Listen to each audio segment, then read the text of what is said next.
Welcome to church.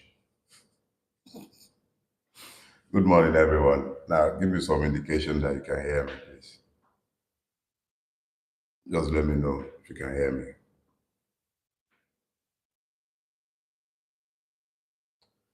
Go on, where are you?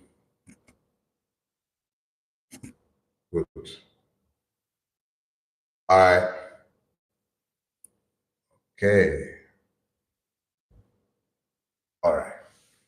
So now I know you can hear me.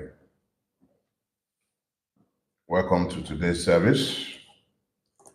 Um, Seeing as you early birds are already here, I was wondering what we could talk about before the latecomers would come in. And then it's something that keeps coming to mind most of the time these days. And I would like us to talk about that. Interestingly, it has very little to do with politics. Believe it or not, I want us to talk about trees. Yeah, you heard me right. Trees. That's before we go into today's sermon. I want to talk about trees. I learned some lessons from observing the trees. I've written about it already. If you have time, my website, deliverultimate.com. You'll find that piece. I think I titled it "The Lessons the Trees Taught Me." And because I was speaking with Rufai Hosseini this morning on his radio show, and he reminded me of my prison experience, or shall I say experiences. And because he speaks to the lessons that I learned from the trees, I decided I'll share that with you before this morning's sermon on Shithole Countries.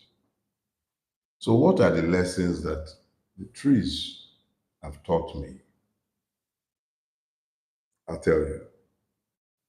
When you plant an okra seed, or if you planted, say, for instance, maize, I'm not talking about all these, they are genetically modified nonsense. I'm talking about the maize that me and you, even of my generation, planted with our own hands during our Greek lessons. You remember a Greek practical. Or if you grew up anywhere around the rural areas, like I grew up in Ibadan, went to secondary school in Fiditi, so I understand at least the basic rudiment of farming. When you plant your corn, it is in the DNA of the corn to know that it has a short lifespan. So the corn seed comes genetically prepared to have very shallow roots because it's not going to live long. So it takes enough hold of the soil in order to be able to bend in the wind so that it doesn't break. And it also takes enough surface water because it's planted during the rains, unless you're irrigating. So because it's not going to live long, it doesn't go down. And within months, 3, 4 months, you're harvesting your maize, but not the tree. Let's take the mango tree. When you plant the mango seed, it is in its DNA as well to recognize that the storms will come. There will be forest fires. There will be dry seasons. So when you plant your mango seed, it goes down, deep down. It finds secondary water sources beyond the water that the rain will bring that will evaporate with the sun in the dry season. That is the lesson of the trees. They recognize that they've got much longer to live. They recognize that they have much longer seasons to survive. They recognize that the storms will come that they would have to survive. So they grow down instead of growing up. What relevance does this have to my prison experiences? If you went to Fidelity Grammar School or any of the many dormitories across at least the southwestern part of Nigeria when I was growing up, if you went to boarding school, the living conditions, at least your bedding, is very little different from that of the prisoner in Ado Ekiti prison or any other prison in Nigeria. At least it's prison cell that I occupied. And it didn't matter one bit to me. It couldn't matter because I was prepared ahead of time for the storm that was Ado Ekiti. There will be many storms in your life, hmm? And there will be many storms in our lives. How prepared are you to weather those storms? Those are the lessons, at least a bit of the lesson that the trees have taught me over the years. I would counsel that if you have time, go to my website. I tend to preach without preaching. It's there. I believe it's titled The Lessons the Trees Taught Me, something along those lines. I would ask my PA to post it on my platforms later in the day. So that is that as far as the lessons that the trees have taught me. So, second thing I would like us to talk about really quickly before um, we start service this morning. I'm toying with the idea of having a feedback process. There is very little I'm going to say now that I haven't said before. So I'm largely tired of talking and talking and talking. So I think we should have some sort of feedback process where we simply talk to each other.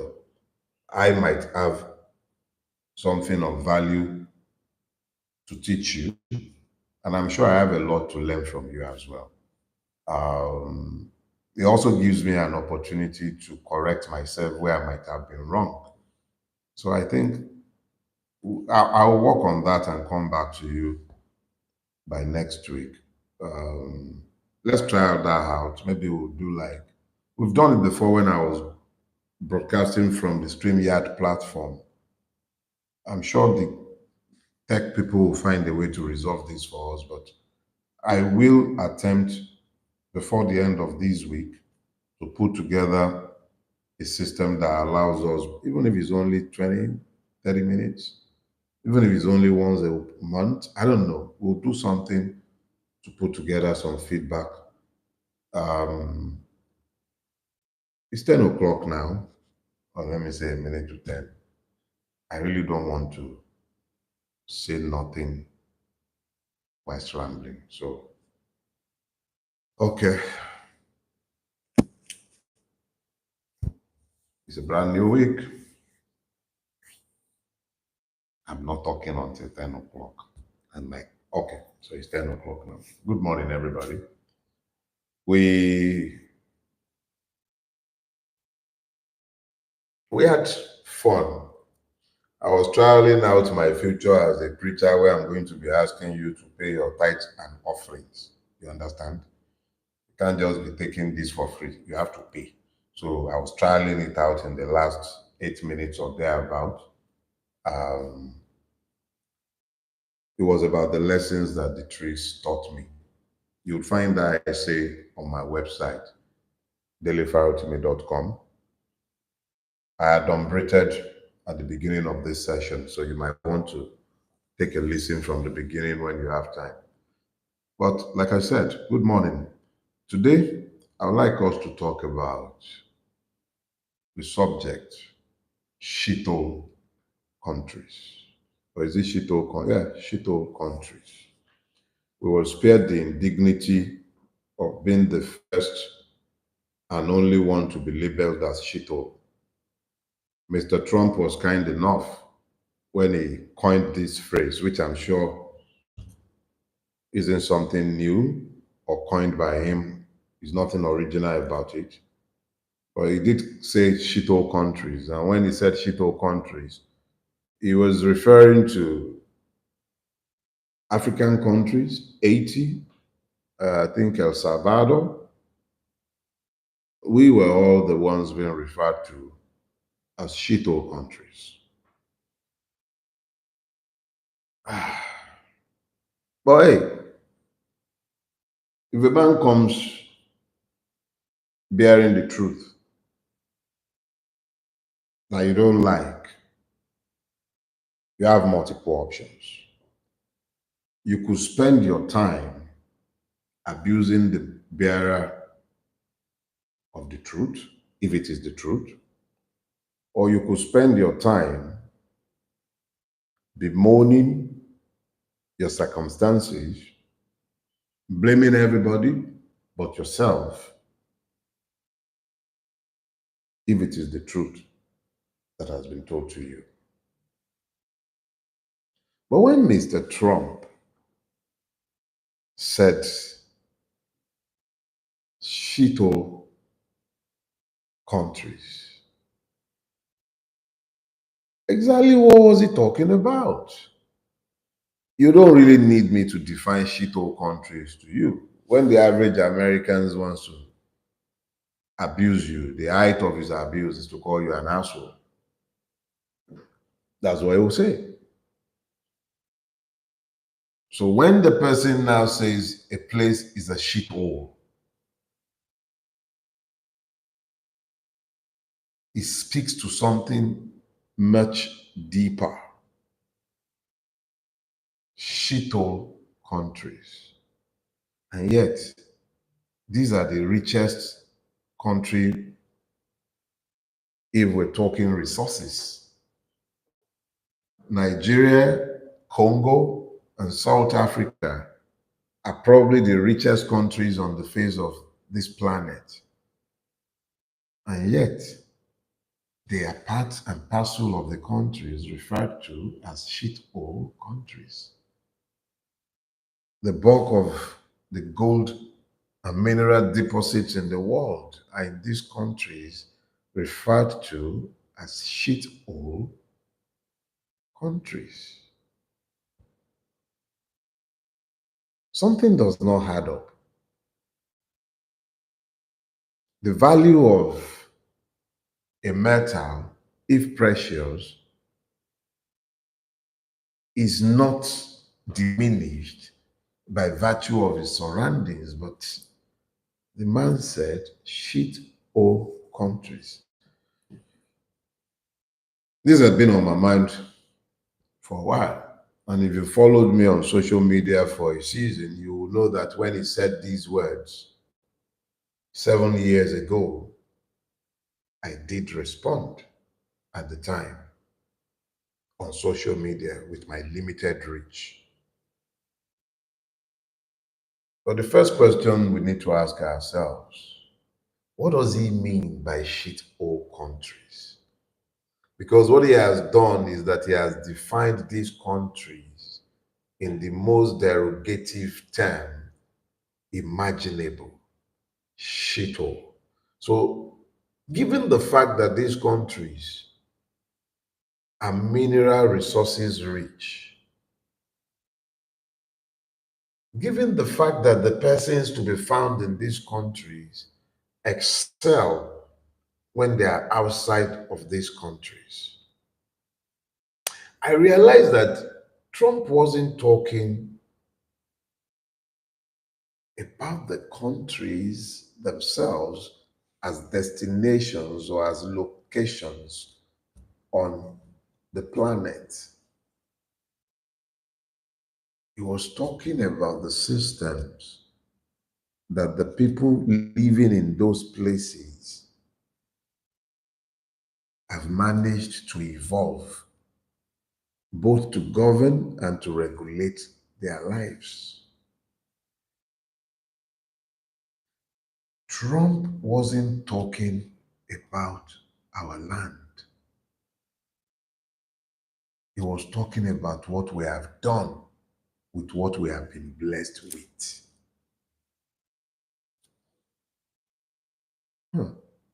So when I began to ponder these, I had to ask myself, Shithole countries. What makes a country a shithole? Don't believe the lies we've been told forever that it is democracy, all right? Because they'll tell you that if it is, I'll tell you, if it is democracy, as far as the West is concerned, China is not a democracy. Saudi Arabia is not a democracy. The Emirates are not democracies. These are not democracies. So it has nothing to do with being a democracy. What it speaks to are countries that are not governed by lawful processes or by the law. That is what Trump was talking about because the fruits of lawlessness, of impunity, is what we're seeing all around us. When a law-based system collapses, when impunity takes over a space and it is not governed by law, what you find is rank insanity and perversion governing the conduct of both the governed and the governors. That is what has happened to us. So we are eminently qualified. Yeah. We are one of those that have been called shithole countries. If the cap fits, wear it. Know what they say? If it waddles, like a dog. If it quacks, like a dog, it's most probably a dog. If the cap fits. But who do we blame?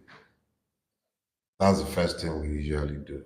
There's always somebody else to blame for where we are. Who do we blame? Exactly who do we blame? 140 years ago, 140 years ago this year, this is the 140th year anniversary of the Berlin Conference. Europeans sat down and they took the map of Africa and they carved it up into areas of influences, colonial territories. And this is what has become the shithole countries that we have today. Countries have evolved devoid of citizens. The business concerns of colonial powers have become today the fiefdoms of politicians who care nothing for those they rule. Whilst the former colonial masters continue to pretend and speak about democracies as though what we have in our country today is governance of the people, by the people, and for the people.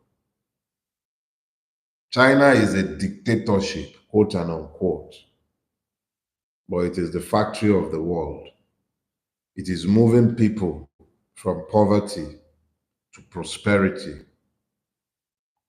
at unheard of pace. Nigeria is a democracy and has been one for almost 26 years. But a lot of the people have grown progressively worse.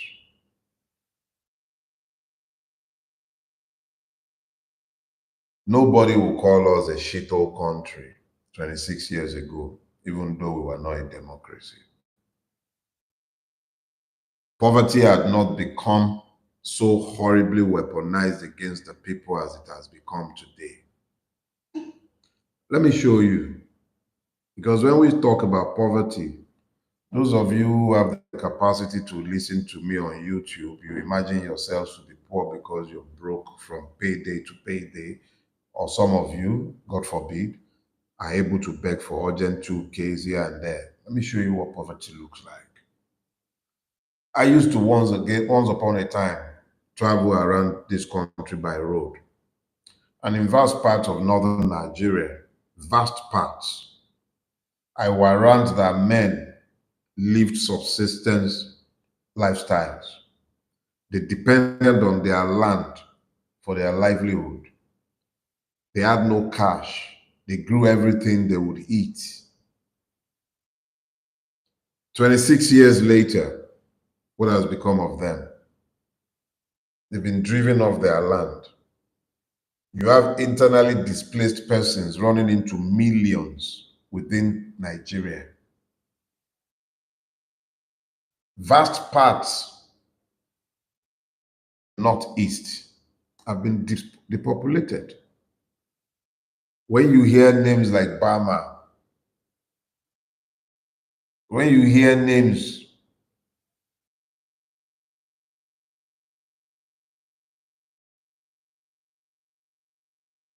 there are so many places that you hear their names, but there are nobody living there anymore because they've been driven out of their homes. Deliberately driven off because of illegal mining, headed by persons who are licensed and who are sworn to protect. This is the story of almost the entire South and almost the entire Northeast and Northwest. And that is before you start talking about the Moradun Fulani in the Middle Belt, before you start talking about them in the South. Nigeria today, 26 years after democracy, is a vast killing field, qualifying to be labeled a shithole country. But who do you blame? I blame the double standard of the West, who have tolerated this madness in our country. I blame the ruiners of Nigeria, who are more or less the agents of the West and anyone who will buy them. But most of all, I blame all of us, the victims. Whether you are a victim who is aware of your victimhood or you are blissfully unaware, the reality is that it is not the duty of the oppressor to loosen the chains of the oppressed. It is the duty of the oppressed to break the chain of his oppression. It is up to us as victims to understand that it is our duty to stop what has happened to us. It was Sheun Kuti who once referred to what has happened, that what we will call immigration, as escape. And it's very correct. And it plays into what Trump was talking about. The first time Trump was going to talk about this, I think that was in January, no, it was in 2017. He made his public statement about the shithole countries in January 2018. But earlier in 2017, he had said about Nigerians, specifically about Nigerians, and I quote, they never go back to their hurts. Do you understand? You know, those are our touched earth. That is where he believes that we live. I saw a video recently, a lady from Abriba who was talking about all the fantastic mansions in Abriba, the castles, the beautiful edifices that have been built in the place on top of zero services, on top of zero infrastructure, no electricity, no drainage, no sewage, nothing. Testament to the poverty of private wealth. She spoke about this in a shithole country. She was, amongst other things, but the story of Abriba is the story of Nigeria, the poverty of private wealth. When Trump was talking about shithole countries. He was talking about the poverty of private wealth. He knows how much more the West could do with the resources that we fritter away. He sits down, he has the papers, he reads the intelligence reports. He knows how much the idiots who come cap in hand begging for handouts have stashed away in the bank. He knows. He reads the papers. He knows exactly what orders they just gave the rulers of the shithole countries the previous week, and now he's back in power. He is back in power. But I love Trump, believe it or not. He's my favorite American. Where others will pretend, Trump will tell you exactly what he thinks. And you need to take him serious. You need to take him very, very serious. When he lost the last election, a lot of Nigerians were deluded into believing that Trump lost because Americans are not like Trump. What you all conveniently forgot, very conveniently forgot, is that Trump got, I believe, 77 million votes. And in any other election year, that would have been sufficient to win the presidency. What that tells you, if you are interpreting the data correctly, is that at the end of the day, Trump is as American as apple pie. You are the ones who are reading him wrong. And where America is in this moment is in a place where it is transitioning into an isolationist country.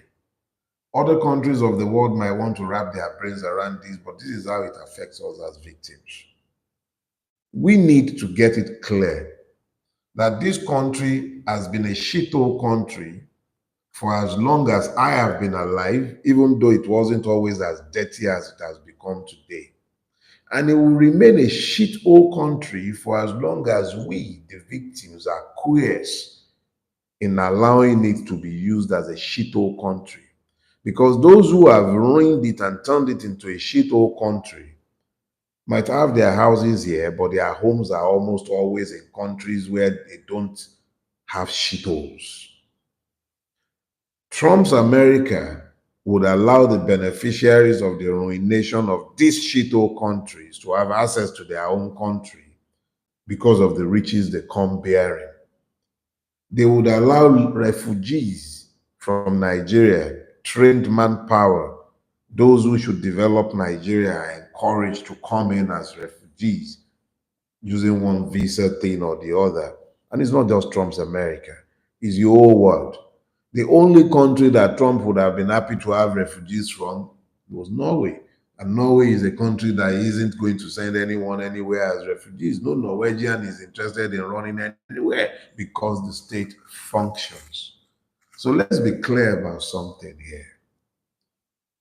You may not like what the truth teller has to say to you, but you should focus on the truth or veracity of the assertions that he has made. I'm not American. I'm a Nigerian. Trump owes me nothing. He owes you nothing. That we're waiting for charity is a mark of the lack of respect. We were the ones who used to lend money to the world in the 60s. Nigeria was the country that used to be an economic powerhouse and had the capacity to have transitioned to the first world if we had been yoked to reason. To resolve this mess, let us be clear. Both the Nigerian diaspora and the inmates of the Nigerian prison are going to have to be very deliberate. When I say Nigerian prison, I'm referring to each and every one of you walking around on your streets, luxuriating in your homes. The reality is that you are not different from prisoners. because you are not the ones in control of your destiny. You're living in a big, open, shito prison. For as long as you do not decide who rules you and by what laws you are to be ruled, you are no different. In fact, the prisoners are better than you. At least, even though they might not always have the obligation to feed the prisoner, they are obliged to keep the prisoner safe. Safer in there than it is out here. So, for the victims of the shithole who are inmates, you're going to have to find the grace to unite yourselves and to then find the duty and resolve. Let me remind you, in 2050, Nigeria is projected to become the fourth largest population in the world by 2050. 2050 is exactly 25 years from today. One of my very best friends, father, Chivaya Adibanjo, is 96 now. So if I'm blessed to live anywhere near as long as uh, he is living, in 25 years' time, I'll be 82. So it's not out of the realm of imagination that I'll be alive to see the time when Nigeria will be the fourth largest population in the world. But you know, the scary thing about that population is that it is not a population that is being purposed for anything. Yeah, let that sink in. Let's do some simple maths so that we might better understand the kind of dilemma that is lying in front of us. World Bank and the UN, UNESCO, will bandy around figures running into around 18 million of out of school children in Nigeria. That works out at around approximately 15% or thereabout of our projected population. I'm not a mathematician. Let the mathematicians work that out themselves. Now, this has been the consistent projection for at least like the last 10 years. Is run between 14 to 18 million for the last 10 years. Now, I need you to pay attention to this. That demography that is captured as being out of school are children under the age, I think, of 15 or 16 or thereabout. Those are children that you are expected to find in primary and secondary school. Let's just say like 16. So if you have had figures, double figures of children out of school for the last 10 years, it means that out of a population of estimated population of about 220, 230 million, if you do some rough statistics, you're saying that about 70 to 100 million of the population have received no formal education of any sort. So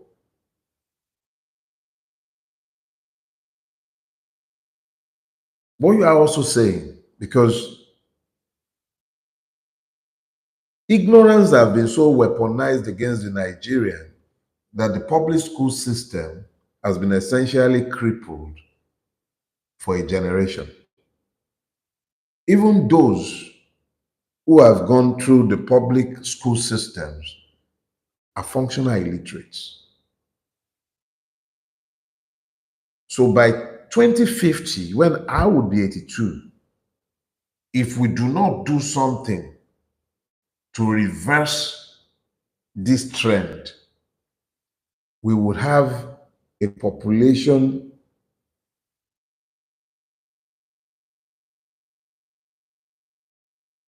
in excess of 500 million people,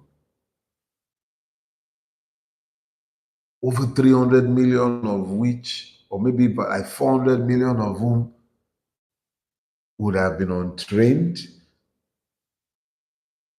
Now, if they were merely unschooled but trained in some productive venture or the other, there will be no cause for alarm. Maybe we will reverse our shithole situation.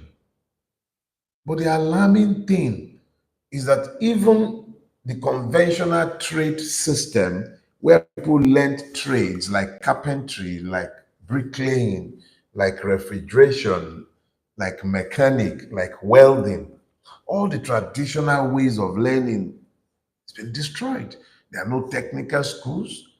The trade, the masters are no longer available to train a new generation of artisans.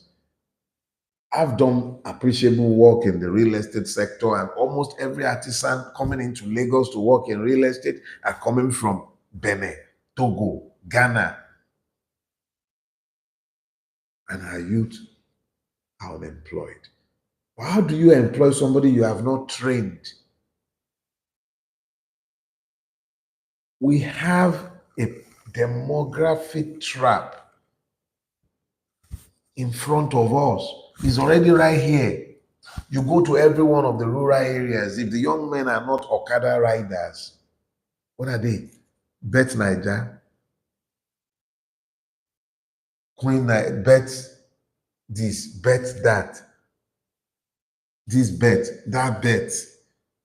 The only industry growing like wildfire, let me widen it. The only industries, the gambling industry, the agbero industry, the religious industries, those are the only ones growing. Thank you, Daria Yola. Yahoo Yahoo industry. Ritual killing has exploded. Do you think they don't read? I'm sure somebody said one day, he said, Nigeria must be the comedy channel in heaven. And I'm like, if you think it's the comedy channel in heaven, exactly what do you think the whole world sees when they look at us? The world is a global village.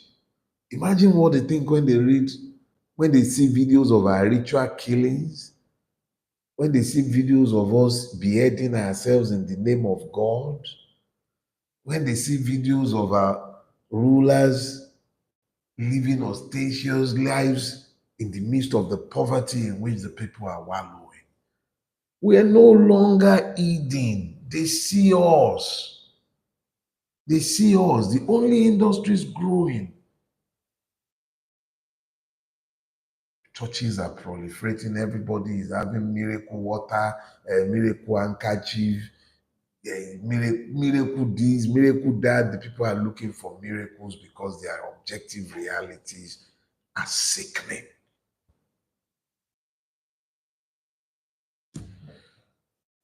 Look, everything I am doing, this discourse, there's a method to the madness. I'm trying to help us all to understand. No Voltron is coming to save us. No Voltron is coming to save us. We are the ones who are going to have to save ourselves. And to do that, you're going to have to recognize that there is nothing that hails you, whether you're an Igbo man, a Yoruba man, a Fulani, an Ijo, an Ibiobi, whatever you might be. That thing that is afflicting you is afflicting the other one as well, even though the idiot might not say it. Let me show you. The name Kankara came into prominence during the reign of Buhari. Meanwhile, Kankara is in Katsina State. Kankara became almost a deserted land because that place became a target for Fulani terrorists. Kankara is a Fulani village. Do you understand? It's in Katsina. The president, the president at the time was a Fulani man, a demigod. Almost the entire security architecture of the country was Fulani, but it did not save the people of Kankara. Nigeria failed them. because Nigeria does not really care about your ethnicity. It only cares about your class. Are you a member of the untouchables? That is the first question Nigeria asks of you. So if you are not a member of the untouchables, if you are one of the victims of Nigeria, learn to recognize the other victims across the many divides that they have built for you. They have broken bridges so that they can keep you divided. They have created chasms so that you don't speak to each other. You are failing to recognize those who should be your comrades at arms simply because you have embraced hatred that was never yours in the first place. So I'm saying to you, the only pathway to building a bridge into a future where Nigeria and perhaps even our continent, on account of the example of Nigeria, might stop being referred to as shithole countries. If our children are not to continue running away and escaping to the land of their enslavers, if that is not going to continue to happen, if in 25 years' time, when we are primed to become the fourth largest country in the world, if we have not changed this trajectory, if we are to change it, we must work together as one. Do you understand me? We must find the grace to work together as one. In the absence of we, the people, or maybe I should rephrase that for you. In the absence of we, the victims, remember that their fraudulent constitution, Decree 24, it starts saying we, the people.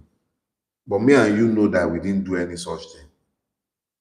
If we, the people, we, the victims, fail to recognize ourselves and we are leaving it to politicians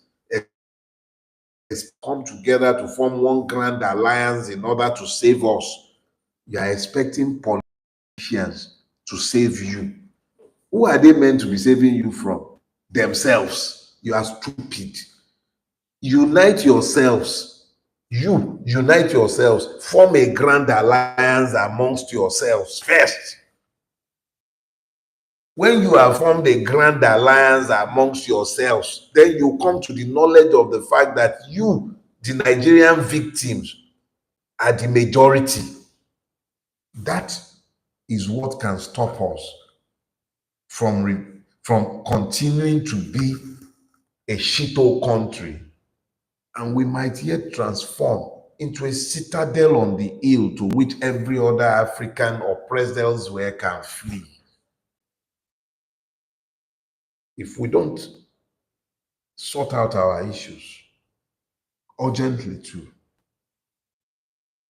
we might yet become the fourth largest prison. Because whilst we profess to being a democracy, men are being handed into prison on account of their opinions in a democracy. Because Yele says that the Inspector General of Police is an illegal IG, a perfectly valid and reasonable opinion in the face of the clear position of the law. That you change the law after you had already appointed the man does not mean that the law should apply to him retroactively. Me, I'm no longer a lawyer. But assuming that it is even wrong, assuming that the interpretation of that law is wrong, how does that amount to a crime in a democracy? What else qualifies a place to be referred to as a shithole country, if not something as foolish as what the Inspector General has done with Yele is the norm in that kind of place? Opinions should not be criminalized. Every fool is entitled to one, including me. If I have done something wrong, to hold my opinion, educate me. But surely, there must be something fundamentally wrong with a society where opinions are criminalized. I will close by saying, I have no guns for you. I cannot even encourage you to embrace violence. But I do know that if you would dare to unite yourselves behind truthful ideas, understanding that what is good for one should be good for all, there is nothing impossible for you as a collective. But the first task we must set ourselves as a collective before we start talking about any 2027, we must demand electoral reforms. We must demand electoral reforms. Without electoral reforms, 2027 is already lost. If we cannot have automatic transmission from beavers to IREF real time, if we cannot have independent candidacy to break the pack of the monetized delegate systems in the parties that are devoid of ideology, if we cannot have diaspora voting in 2027, then we might as well just allow Bulaba to write himself his result and accept that we will remain a shithole country for as long as we continue to lack the courage to confront this system. As I am fond of saying, Aboro and Sofomoluabi, tó bá dénú ẹ̀, á dòdìdì. Very unlike me, but I'm committing myself to my topic for next week, even as I bid you goodbye today. I'll be speaking to the subject, the owners of Nigeria. See you next week, Sunday, and God bless you. Have a beautiful and fruitful weekend. Oh, sorry, week I should say. Bye-bye.